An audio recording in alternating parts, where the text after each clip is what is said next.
السلام علیکم حضور۔ حضور یہ ملفوظات جلد دہم صفحہ 229-230 میں حضرت مسیح علیہ السلام کے الفاظ ہیں۔ صوفیاء نے لکھا ہے کہ جو شخص کسی شیخ یا رسول اور نبی کے بعد خلیفہ ہونے والا ہوتا ہے تو سب سے پہلے خدا کی طرف سے اس کے دل میں حق ڈالا جاتا ہے۔ جب کوئی رسول یا مشائخ وفات پاتے ہیں تو دنیا پر ایک زلزلہ آ جاتا ہے اور وہ ایک بہت ہی خطرناک وقت ہوتا ہے، مگر خدا تعالیٰ کسی خلیفہ کے ذریعہ اس کو مٹاتا ہے اور پھر گویا اس امر کا اثر نو اس خلیفہ کے ذریعے اصلاح و استحکام ہوتا ہے۔ پھر آگے چل کے فرماتے ہیں ایک الہام میں اللہ تعالیٰ نے ہمارا نام بھی شیخ رکھا، انت شیخ المسیح الذی لا یضاع وقتہ۔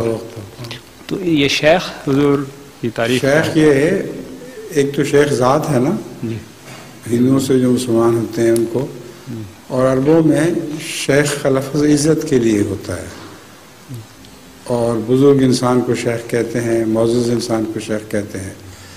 تو حضرت مسیح موعود علیہ السلام کو شیخ آپ کی بزرگی کی وجہ سے کہا گیا ہے۔